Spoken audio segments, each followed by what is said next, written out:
ఇదిగోండి ఫ్రెండ్స్, ఇవి కూడా మదీనాలో తీసుకున్న శారీసే. ఇంకా ముందు షార్ట్ వీడియో చూడకపోతే ముందు షార్ట్ వీడియో కూడా చూడండి, మీకు అర్థమైపోతుంది.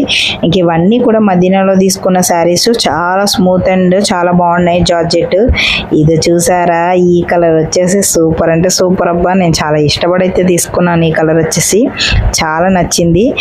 ఇంకా ఇవన్నీ కూడా నేను ఏ టైప్లో స్టిచ్చింగ్ చేస్తానో నాకే తెలీదు. నాకు నచ్చినట్లు ఫ్రాక్స్, శారీస్, లెహెంగాస్ ఇంకా విచిత్రంగా అయితే ట్రై చేసేస్తూ ఉంటాను. ఇవన్నీ కూడా మీకు ముందు వీడియోస్లో అయితే నేను అప్లోడ్ చేస్తూ ఉంటాను. సరే కానీ కలర్స్ ఎట్లా ఉన్నాయో కామెంట్ చేయండి. ఇంకా వీటి ప్రైజెస్ ఇవన్నీ తెలియాలంటే ఫుల్ వీడియో మన యూట్యూబ్ ఛానల్లో ఉంటుంది, చూసేయండి. ఇంక ఇవన్నీ అయితే నేను ఫ్రాక్స్ గురించి అయితే తీసుకున్నాను. ఈ కలర్స్ ఇవన్నీ కూడా నెక్స్ట్ ఇంకో వీడియో కూడా వస్తుంది, ఆ వీడియో కూడా చూసేయండి. షార్ట్లోనే పెడుతున్నా. ఈ కలర్ కూడా ఇవన్నీ ఫ్రాక్. అబ్బా బాయ్.